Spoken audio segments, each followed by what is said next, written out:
This is the Checkable Health Podcast, and my name is Patty Post. I'm founder and CEO of Checkable. And on this podcast, we are helping moms live healthier lives and then helping them make life healthier for their families as well. And today I'm very happy to have my guest, Jenn Boulay, who is the lactation expert. Jenn, welcome to the Checkable Health Podcast. Awesome. Thank you, Patty, so much for having me. I'm excited to have some great conversations. I'm excited to talk with you as well. We already have had some great chit chat before we got on. So first, why don't you introduce yourself to give everyone an understanding of your expertise? Yeah, absolutely. So my name is Jenn Boulay, also known as the lactation expert on kind of all social media platforms. And I really kind of got into this because I've been a maternity nurse for the last 8 years. I'm actually a certified maternal newborn nurse. So I teach all kinds of different things with newborn care, breastfeeding, kind of every realm of after birth that you can think of. And I really have a passion for breastfeeding. I exclusively breastfed all 3 of my own children, my last daughter for 22 months. And I learned so many different things with each breastfeeding journey because they were all so different.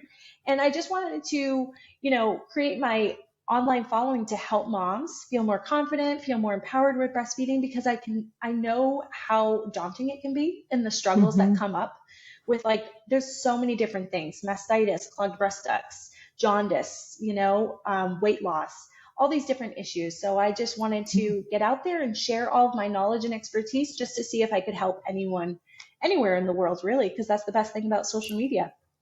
So yeah, we have a far reach with social media, don't we? That's awesome. Yes, absolutely. People from around the world. And do you have, so tell us about your online, but what are the services that you offer? Yeah, sure. So I currently have an app that I created called Latched. So it's LATCH''D. And it's a whole app that I created with an online course to help moms prepare for breastfeeding while they're still pregnant. So just how if you're going to prepare for birth, you're going to prepare for breastfeeding. So learn some key things to help you in those sleepy phases with baby, when they're cluster feeding, night feedings, everything that you can think of, I kind of put in there to help women with that. And I also do some one-on-one coaching, but I'm a little busy right now, so I'm not currently doing that. But I've also helped some moms locally around the Austin, Texas area and online, kind of over video and Zoom and things like that too, to give them extra tips and tricks. So, yeah. So are you doing any more work in the hospital, or are you a owner operator now? Oh yeah, no, I'm still over the hospital. So I'm a supervisor currently over NICU and mother baby, since we're a little bit of a smaller unit. So I get to help kind of on both sides. Those severe preemies, we can take 32 weekers and up. So seeing some of those ones and helping moms really focus on honing and getting their milk supply in. So when their baby can finally eat, they can have their milk, because that's going to be the most beneficial for their gut. And then all the well babies. I also help after delivery as well, right after delivery as a transition nurse. So I kind of do almost every single role in the maternity realm except labor and delivery. Yeah. Well, it's so important. Hands-on care post-delivery is just amazing. You just feel so lonely after birth too. And to have a smiling face and caring hands like yours is so nice after you've had your baby. So I'm sure that your patients love you. Yeah, no, it's been a wonderful journey. I actually loved night shift too. I did night shift for 6 years, and that's where I felt like the moms really struggled the most, because those night feedings, when baby was probably sleeping all day because multiple people were holding them or talking, they had all that noise, and then at night they're quiet and they know they have mom to themselves, and that's when they cluster feed. And that's when parents really start to struggle, and there's more opportunity for them to think that they might need formula, but sometimes you just got to push through. So I'd be like their number one cheerleader, like, okay, you're going to do this and this and this, and I'll help you do this, and we can push through and get you to the morning, and maybe your milk will be in, So just lots of positive encouragement and things like that, and giving them the options, because a lot of moms don't know that hospitals, if you're going to have a baby in the hospital, almost all of them have to have breast pumps. And moms always think like, oh, I didn't bring my breast pump, so I can't pump. Well, most hospitals do have breast pumps that you can use. You just have to ask. But I notice a lot of nurses aren't always forthcoming with the education, but I always just try to let them know what's available to them and to try and reach their goals. because if they want to do both, if they want to exclusively breastfeed, whatever it is, I'm here for them to help them reach those goals. So when they go home, it's a smoother transition and they have like a plan. So You have that's the such an most important thing. optimistic way of talking about this. I love that, because a lot of times when you're in a healthcare setting, a nurse might have several patients, or even a lactation consultant can only have 20 minutes because she's so booked up with new patients. And having an optimistic attitude, I think, makes a difference when doing something like caring for your newborn and trying to feed them, because there's so many obstacles. So let's talk about that. Something that you said that I have never heard is cluster feeding. What is that?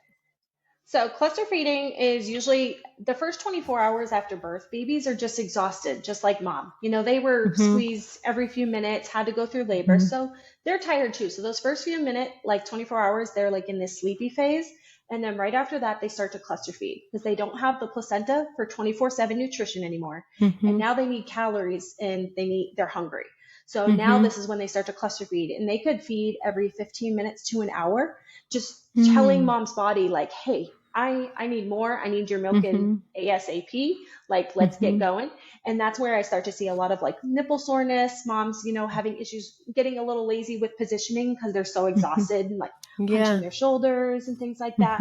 So I really like to use a lot of pillows and show them some really great positioning so they can kind of relax back a little bit more. Okay. And everything. That makes sense. But they could feed continuously, just trying to stimulate and tell your body like, hey, I need this colostrum and your breast milk in within 3 to 5 days, because now I don't have the placenta nutrition.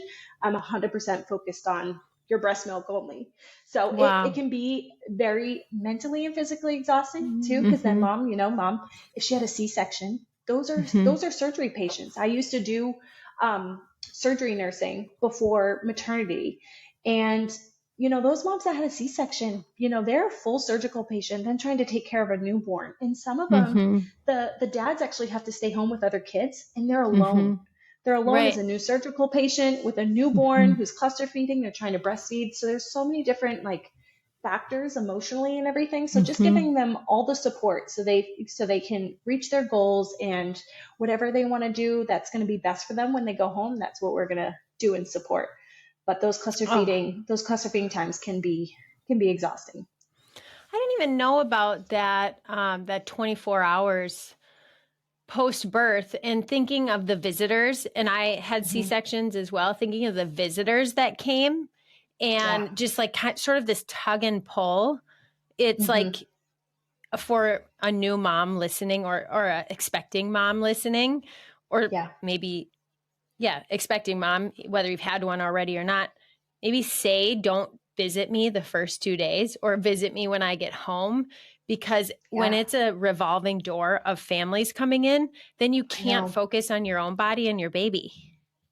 And it's also awkward for moms, like in that they feel so vulnerable after birth to tell grandparents like, hey, I don't want you to visit. So I'll talk to mom sometimes. I'll be like, hey, if this is like somebody that you're like, baby's coming up to feed, like we can have like a code word where I'll kind of come in. I'll be like, hey, so, you tell me, and I'll be like, okay, guys, time to go. Because a lot of moms aren't comfortable breastfeeding their newborn in front of a bunch of family. And like, I totally get it. Like, but we miss some of those early feeding cues because there's so many visitors. And I do see that all the time, because a baby's going to stay sleeping if somebody's holding them and rocking them and talking to them as a grandparent. And then mom's like falling asleep because she's exhausted. And then next thing you know, 5 or 6 hours have gone by. And now this baby's hangry at that point, won't latch because they're so frantic.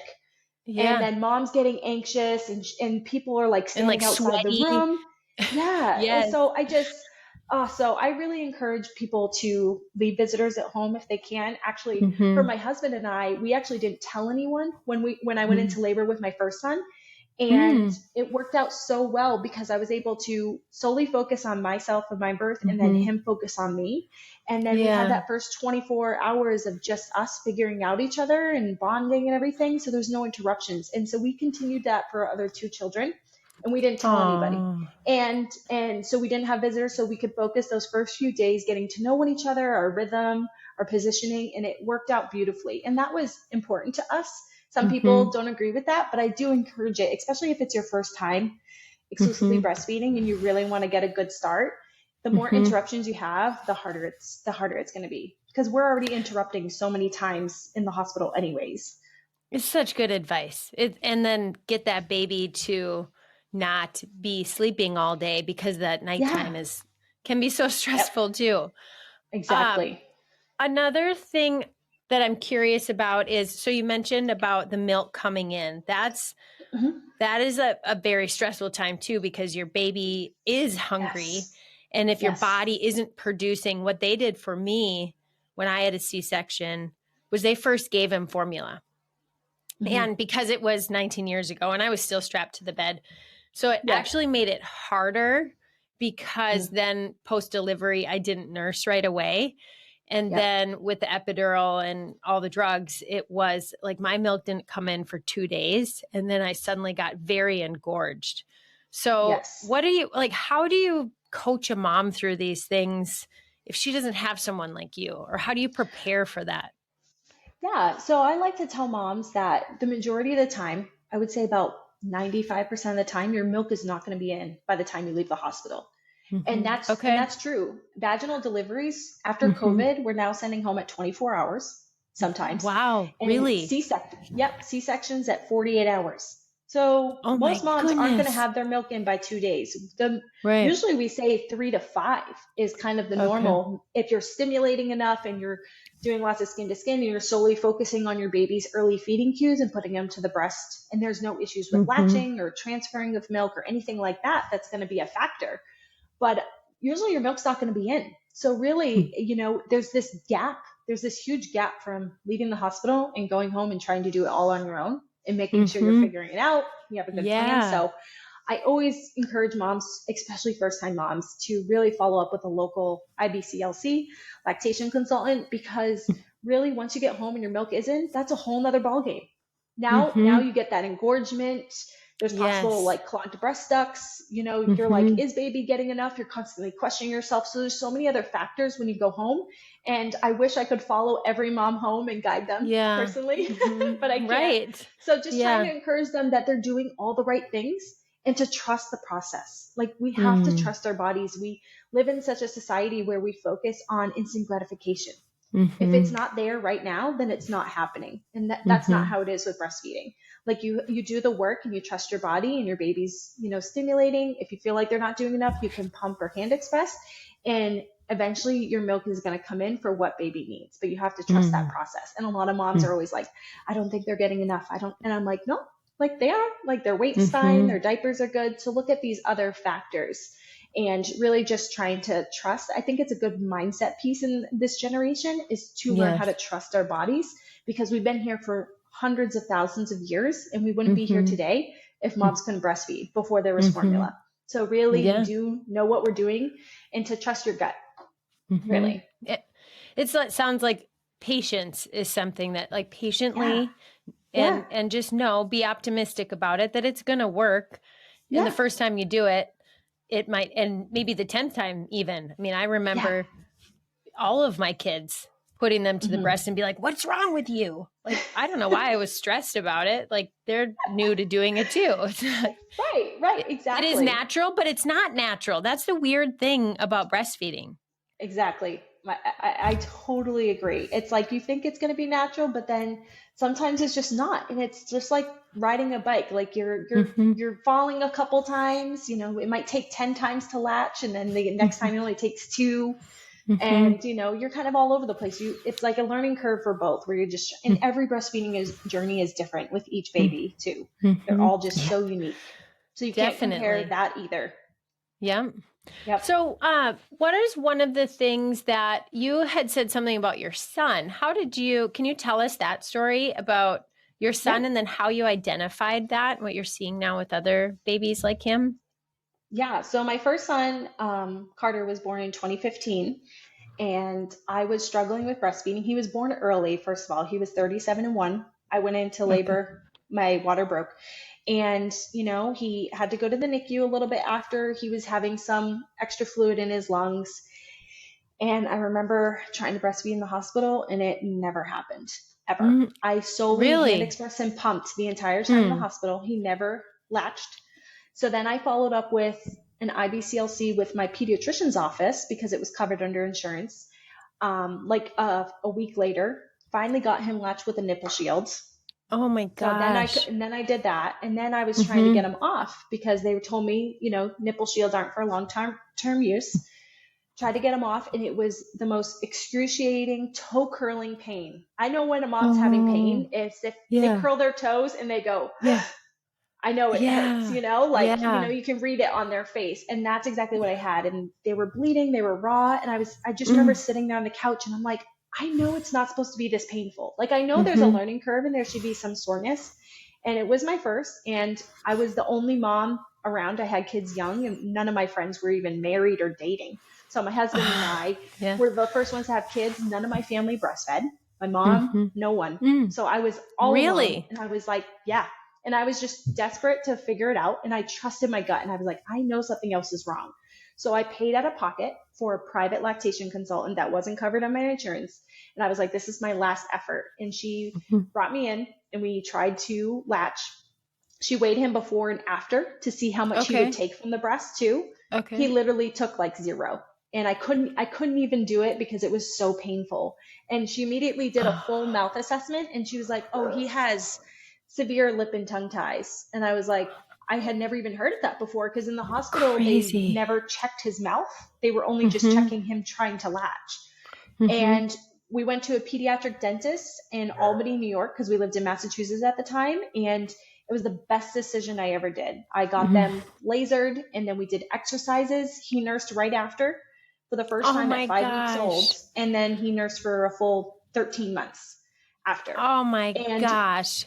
That's and the whole so time, amazing. The whole time I thought it was me, I was having all that mom guilt. Like, what am I doing wrong? Like, I was watching YouTube video after YouTube video.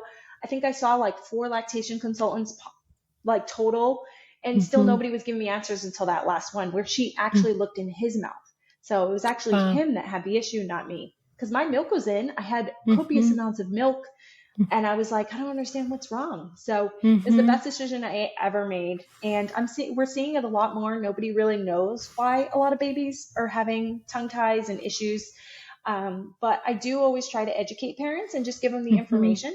These are the things to watch out for. Like, if they're continually feeding for like over an hour, they're only satisfied for like 15 to 20 minutes and they want to feed again.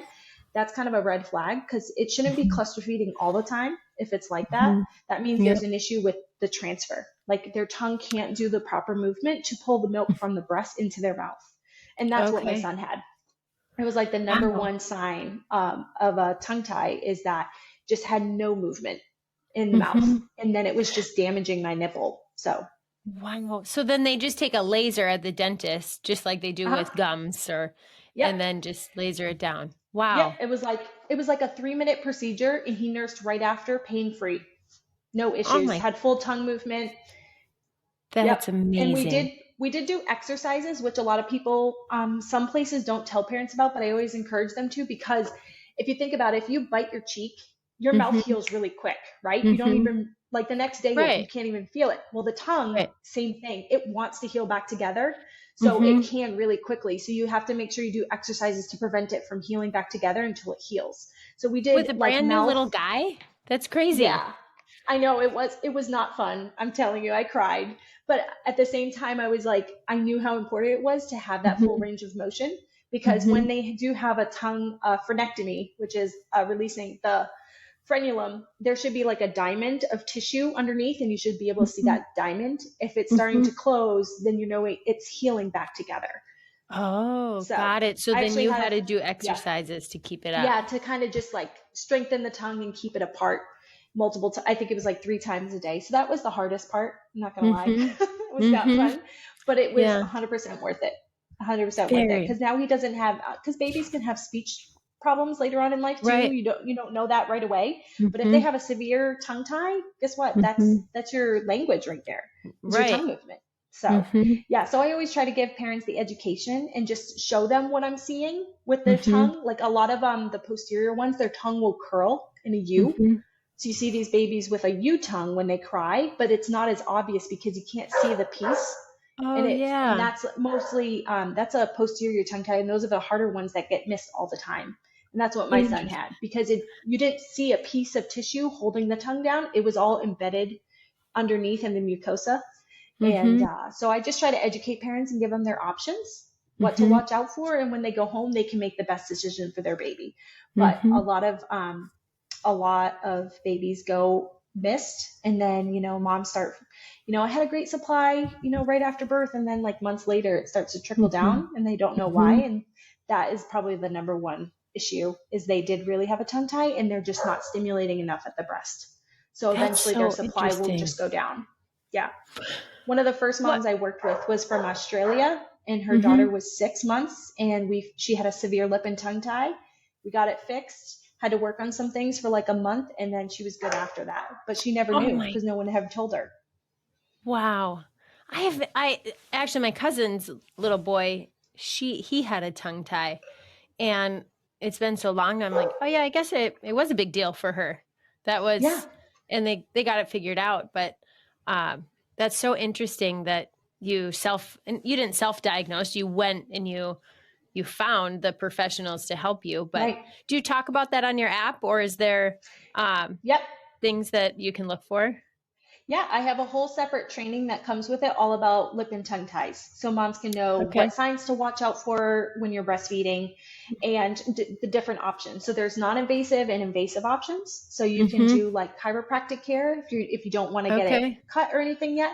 They can work on releasing tension in the jaw and down the neck and everything to help relax those muscles of the tongue too, if you don't want to get it Oh, clipped.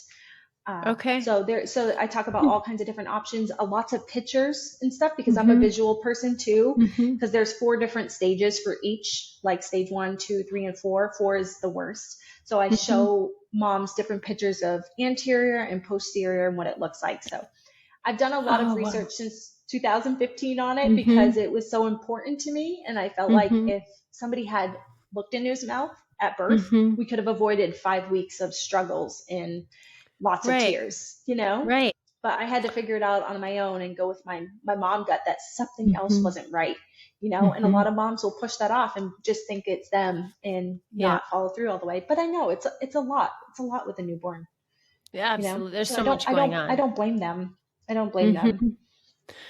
When it comes to milk supply, after you mentioned it, that maybe a couple months, then it starts weaning. And that's what happened to me. It was hard to keep my milk supply up. What do you Right. recommend for moms with a low milk supply after a certain amount of time? Yeah. So definitely, there's a bunch of different factors to look at. Number one, lip and tongue ties, but mostly the tongue ties can do it. But if they're adding in pumping, making sure they're using the right flange size. This is something Mm. that I'm a big proponent on educating on my Mm-hmm. social media and on my app, is because we think whatever comes in the box is what we Mm-hmm. have to use. But the majority of women, I would say like 90%, actually need a smaller flange size, because it's Oh, supposed to wow. be the size of the nipple, not the Mm-hmm. areola or the breast. So you could have Right. the biggest breast, but if you have tiny nipples, you're going to need a Yeah. tiny size flange, but the ones that come in the box will be way too big. And then you're pulling in more Yes. areola, which leads Yeah. to more pain and less milk output. Right. So Oh that my is the gosh. number one thing that I tell moms all the time. Like, did you ever measure your flange size? And they're like, no, I just Mm-hmm. used what came in the box. And I had one mom come in and she was like a size 14. She was using like a 25, 27. Oh, wow. So So what she's comes pulling in all her standard? areola. Come standards in almost every single pump is 24 and 27 millimeters. Okay. Okay. And I would say the majority of women are 21 millimeters and under. Yeah. That totally makes sense. Like I'm having mom things right now of remembering back of pumping and like painful, not the like definitely wasn't the right size. I didn't even know that Right. you could. So do they go to their manufacturer to get a new one? No, you can just go on Amazon now, and I have like a Okay. free training to show moms exactly how to measure. Like it literally takes like 15 seconds to measure with a Okay. tape measure to know your exact size. And if you are breastfeeding and pumping for like a month or so, you will need to increase because they will get larger. But in the Mm-hmm. beginning, all these moms are using the wrong sizes, and I Wow. feel bad because even in the hospital, if whatever we have, the smallest size we hold is 21 millimeters. And some moms need like 15 or 17. Oh And my we don't have gosh. them. So that's why I always try to encourage and educate moms to do this beforehand. Even if you don't think you're going to use your pump, it's still good to have your correct sizes just in case you do. Because no one ever knows when they're going to have a NICU baby, a baby in NICU, and now they need to pump and they don't have the right sizes. And I see that all the time too in the hospital, where mom's like, hey, now I got a pump. And it's like, okay, well, you're like a size 15. We only have 21. So I just have to give them the wrong size. And I hate that, but it's better than nothing. But I wish there was more education from the pump companies too, to like, hey, whatever comes in the box isn't necessarily your size. So that is the number one thing that I like to tell moms. So, and does that help with milk production too? So then you're expressing you're expressing as much as you can, and then your body knows to produce the right amount. That's very interesting. Yeah, because it's how it creates the letdown too. Like your nipple should only be going in. If your areola is going in too, it's not stimulating the correct way to elicit an efficient letdown to open your breast ducts and release the milk. So that's why it's super important. This is so interesting. I had the same lactation consultant for all three of my kids, like at this hospital that I was at. And I had the same labor and delivery nurse. And postpartum, I had the same nurse. And it was crazy because it was within 7 years that I had 3 kids, and I knew none of this. So I'm like, gosh, I'll tell people, but I'm glad that we're interviewing you. What about when you, so if you're not producing enough milk, are there things that like nutrition, water, exercise, like things that can cause that?